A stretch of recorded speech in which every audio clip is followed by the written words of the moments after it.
I'm Jen Mall, and welcome to Nurse Connect. I am an RN and a board-certified nurse coach.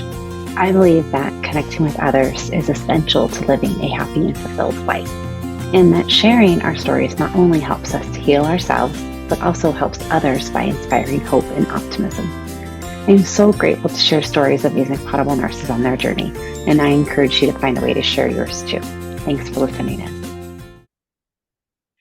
Hey, everybody, welcome back. I'm Jen Mall with Nurse Connect Podcast. I've got Rachel here with me today. Super happy to have you on. Thank you.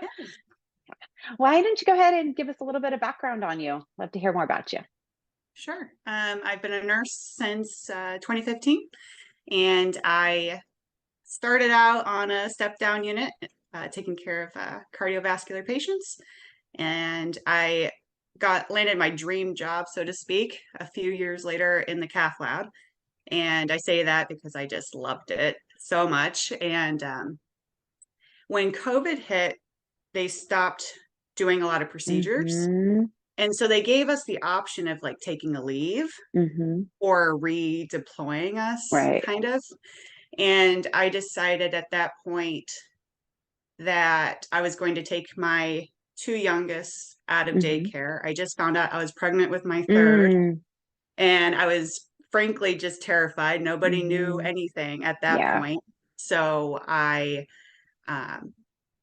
left that job to stay at home and do more of like per diem work. And I went to another hospital and did PRN at a CVU, which I'm still currently doing. I also dabbled in traveling. I went to a travel contract that was like 3 hours away in this really small hospital. It was a 6-bed little ICU, and it was an interesting experience, Still middle of COVID, vaccine just started rolling out. People still didn't know what we were doing very much. And then after that contract, during that contract, towards the end of it, I realized I was pretty burnt out. And I had a couple months and I thought, I'm good. And I decided to jump in again and do another contract that was also 3 hours away in an ICU. And that was just probably the worst working experience I've ever had. And I was like, there's no way.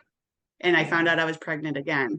And after I had just had a miscarriage. So I was like, there's no way I'm going to put myself into this again. And I just tapped out.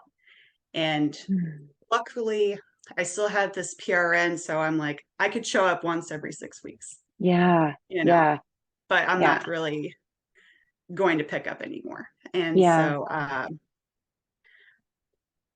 maybe December, I know I had been playing around with the idea of nurse coaching, and I joined the Nurse Collective in January. And holy cow, that whole process just has turned my whole idea of nursing around. And, I had gotten my bachelor's and then my master's thinking I was going to climb up the ladder, and that I was going to make change. I was wanting to be an admin. I wanted to be, that CNO. And I quickly realized like that is not actually going to change anything. There's a lot of deeper work that needs to happen in the healthcare system. It's completely broken, and the pandemic only exacerbated that. So, I had grown a huge mistrust, and I felt like as a nurse at the bedside, I wasn't alleviating any suffering whatsoever. And I thought that was kind of the core of what we were supposed to do. That's so hard.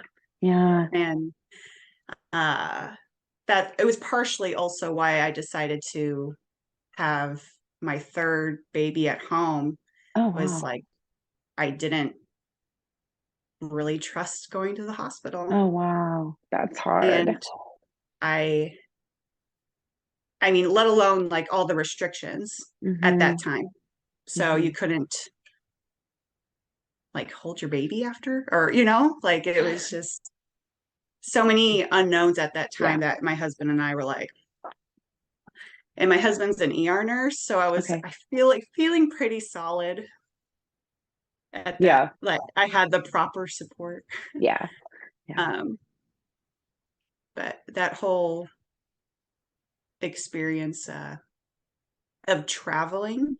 Yeah. Can we dig into that a little bit more? I'd love Yeah. to You know, hear kind of what was your as you were taking this travel assignment, probably, I know why, at that time nurses were just so desperately needed everywhere, and they were getting paid very well, which is great. mhm, So at this time you have you have two littles, mhm, and you're pregnant and you're commuting 3 hours away for yeah, travel contract. Oh my goodness. Oh my goodness. And so yeah. tell me a little bit about what it was feeling like at that time. Like what kind of like physical symptoms? Because I know a lot of nurses who have struggled with burnout, and it's debilitating. And so share with us a little bit about your experience with that. Well, sure. I want to say I was already working nights, but I wasn't full Hmm. time until I Okay. took on that travel position. And nights is in itself is just horrific on your Yeah. body. You get to the point where you're just in this sleep, work cycle. Yeah. You are just constantly tired. Hmm. I was super irritable. Yeah. And let alone like when I got pregnant with my fourth, I was on progesterone. So like adding all of that on top of it was Hormonal just, component. Yeah. I was not a very happy person. I was Wow. very sad. I was Hmm. physically just, I felt weak, tired, and, you know, just like this brain fog. Yeah. If you tried to push further, you would just get this like nausea from being up for so Hmm. long. And because I would basically, on my way home, sleep for a couple hours to take the edge off and then try Hmm. to drive the 3 hours back home. Oh my goodness. And this is also when my husband was also working full time. So we were just working opposites. So Hmm. when I got home, it's like you just take on the kids and then you just Yeah. switch back and forth. So we were, Wow. not only I was burned out, but like my husband was super burned out. Yeah. So our relationship was struggling at that time too.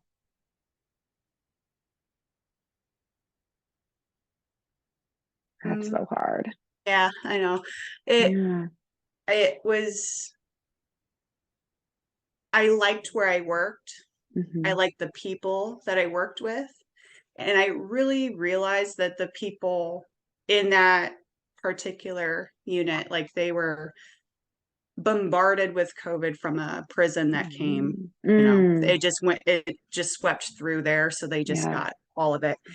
And they got stretched to That what patient their population is capability also was. challenging. Yeah. Right. And then, so they already had the previous year of doing it. And I had just gotten my taste of it. And I was, it tore me up. Yeah. Like just Yeah. the patient population in itself. Yeah. And then, especially the young ones. Yeah. Yeah. It's And then you just see devastating. yourself in it and you're like, Yeah. So once you finally recognized that you were really in this burned out place, really struggling, and you recognize like I have to kind of get away from this. So you stepped out of those contracts and then moved back home. What or back away from mm-hmm. that traveling contract. So what really helped you in that time when you were really struggling, just surviving really, right? Between you and your husband and family and work and all that, just trying to barely survive to get through your day. What helped you in that time and to kind of move out of that phase? I had this thing in my mind like, well, I have to, because Mm. now I'm creating another human after almost abusing my body and my Mm. emotions and everything, from pushing it to its limit, Yeah. and then having that, crashing my car on Oh my my way home. gosh. And and I was so mad. I wasn't even sad about my car or anything like that. I was just angry and Sure. embarrassed. Sure. And then having that miscarriage, I was like, okay, well, now I have to change to have Yeah. this human that I'm growing make it, Mhm. basically. Mm. So, And was that kind of your, that bottom point, that would you say, mhm, of like when you had your accident and then it was like you knew things had to change? And yeah, that was kind of where your trajectory back up started, your kind of rock bottom. yeah. I Mm. mean, it, Oh it man. was this thought process of, well, everybody else does this. I know Mm. of other people who do this and they're fine. Like, why can't I Sure. do it? Yeah. And I realized I was missing out on my family, Mm. my young kids. The money is not worth it Yeah. whatsoever. Right. And it's, it wasn't even, it was the money, but also the prestige Sure. of, whenever you're like, I'm an ICU nurse, Yeah. I got That, my CCRN, yeah. and that, you not only embody when you introduce yourself, I'm like, I'm a nurse. You also say, I'm this, or I do travel, or like, it's, Mhm. you're in this cool kids club if Sure. Sure. you do it. And I was like, well, there's other people who do it. Why can't I? Yeah. And I come to realize that that's not what's important. The whole essence of and purpose of nursing is not the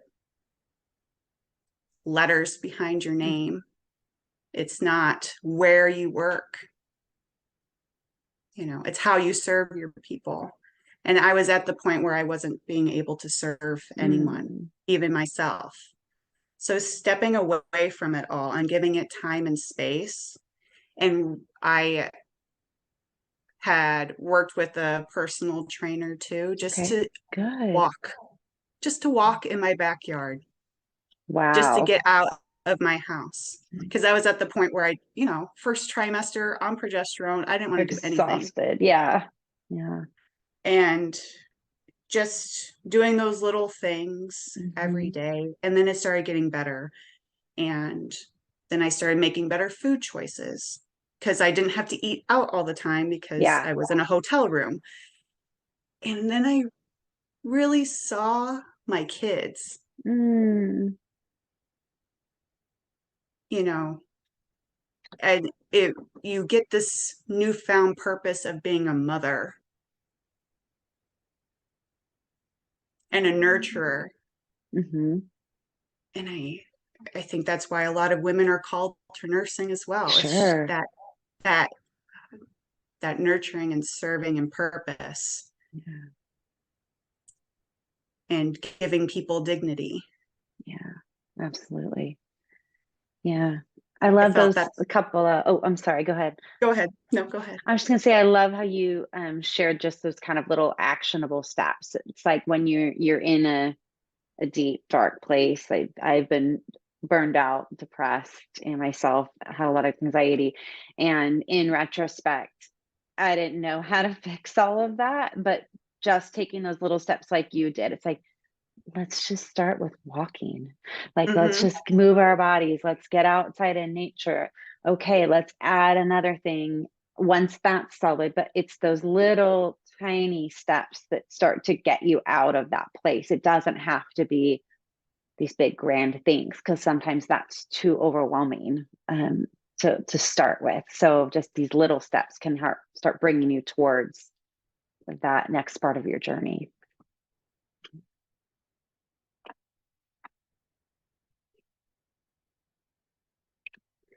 And hoping I'll grab Rachel back here in a second. She's in the Midwest, and they just had this nasty storm come through that knocked out their power. So she's actually joining us with a hotspot and on her laptop in a bright room. So I'm glad at least we're able to connect.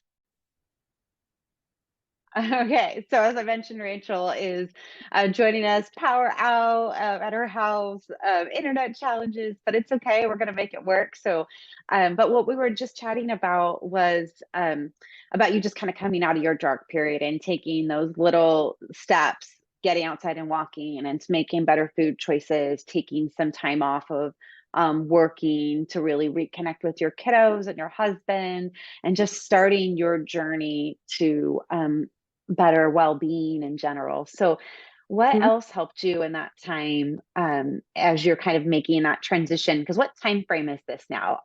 Is this just coming up last year or? Yes. Okay. Okay. So my youngest just turned 1. So oh my gosh. Yeah. So this was just last year. And for context, like my children are all back to back to back. So sounds like it. Wow, that's amazing. Yeah. Good for you. So not only I had a little mommy burnout on top of that. Yeah. Sure. But what also helped was just the whole process of preparing for labor and delivery. And I use meditation quite frequently. Beautiful. And that took a lot of practice. And I realized, it's not shooing away the thoughts or feelings that come up. It's just recognizing that they're there, accepting them, and going from there. And because I knew from my previous birth that really helped. And you have to have a whole different focus. And the other idea is just surrendering to the whole so hard of your body, and letting it just do its thing and not trying to control it. Wow. You don't have any control. Just let it do its thing. Yeah. So I would say meditation, and also my prayer life and reconnecting with my faith. You get this sense of mortality, dealing with death quite frequently. And, you see so many people in your personal life or professional life just come and go, and you reassess that in your own life. So that really put me in touch again with my spirituality and my deepening my faith and prayer. That definitely eased a lot of my own suffering. Good. And so what is your kind of self-care, what are your self-care practices now? So you can kind of, because I imagine you don't want to go back to that space, right? So what do you do now to kind of help prevent and keep yourself, healthy and mind, body, and spirit, right? That's also important. Yeah. Same kind of thing. I do a lot of praying, and I try to incorporate that with my children, and also the same kind of techniques with the meditation. Like my little kids love that. Aww. They love the guided imagery and making it fun for them. So I want them to have the same tools to be able to regulate themselves a little bit more appropriately than just putting on the gas and seeing what you can do. Staying active as much as I can. I had joined a athletic club, so I get to go there a couple times a week. So that's been great. I thought in my mind, I don't have time. Yes, I hear this a lot. When you prioritize it, Yeah. You find the time, like you find time for all sorts of stuff. Mm-hmm. And, you know, when you replace that with things that you actually want and need with Yeah. all the other like numbing activities that you do, Mm-hmm. or, you know, what a overeating, undereating, or Mm-hmm. scrolling social Scrolling. media. Yeah. Yeah. I mean, I took a hiatus from Facebook, you know, Yeah. and then, which is why it's so rewarding now to go into Yeah. it knowing like the whole purpose is to connect with To other connect. people. Yeah. Yeah. And I found that in real life, that was so meaningful to reconnect with people Mm-hmm. and not always relying on them to talk to me. Yeah. Yeah. Like, Making that reach out. Yeah. right, Yeah. right. And just being able to be honest and vulnerable with the Mm-hmm. closest people that you have, and Mm-hmm. realizing that they do love you and they're there for you. Of course. And And that they're struggling too. I yes, think yeah. sometimes on social media, especially, like we often just see like the glossy, it all looks perfect. The Right. ICU nurse that's traveling and Mm-hmm. managing 3 to 4 kids, and she's doing it all. I don't even know how this happens. But in real life, right, we're really struggling. And so I think when we can be open and transparent and we can share our story with others, then Mm-hmm. they realize that, oh gosh, I'm not the only one struggling with this. This is normal, and there is a way to but there's a better way, right? I can take care of myself and help others too, and it's nice. Absolutely. Yes. Mm. I feel really transformed to be able Mm, to reapproach going into nursing with a newfound passion to connect with yes. people versus showing up Yeah. doing the work of it. Yeah. The work of nursing is human connection. Yes. That is where the healing from nurses is.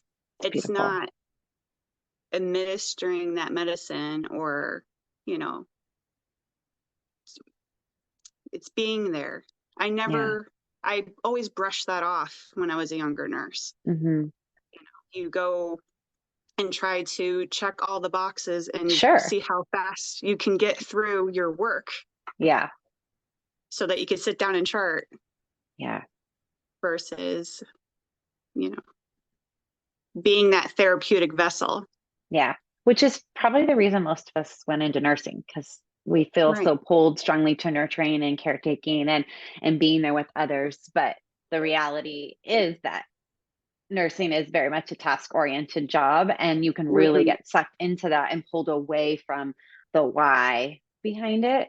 And Mm-hmm. so it's beautiful for you to share your journey of like getting back to that, and the reason why you became a nurse was to connect with people and to help them on their journey. And it sounds like nurse coaching has been such a gift for you to help Oh you yeah. recognize that again, and actually be able to implement it at the bedside is just a beautiful gift. Mm-hmm. It's such a natural extension of what nursing is Hmm. to really fulfill that your profession in that way Yeah. versus being a task person. I mean, Hmm. that's built into it. Yeah. If and now I can approach going to bedside whenever I do work, and Hmm. I can see the people who are jaded, the Yeah. people who are burnt Yeah. out, and just being like, it's okay to take a Yeah. break. It's okay Yeah. to not take overtime. Yeah. It's okay to reassess if this is what you want to do. And I found just like coming back into it, Hmm. I'm way better of a nurse than I ever was when I thought I had all the technical Yeah. know-how. I was the most competent person, and that like built me. I had a lot of pride in that, Hmm. and that's not where my pride is coming from now. Yeah. Yeah. Beautiful. Well, thank you, Rachel. I really appreciate you sharing your journey with us today. Is there anything else, any little tidbits or anything else you want to throw in there before we finish up today? Oh, I don't know. I feel pretty complete. Good. I'm really excited that you're sharing people's stories, and Thank you. I hope that this resonates with someone.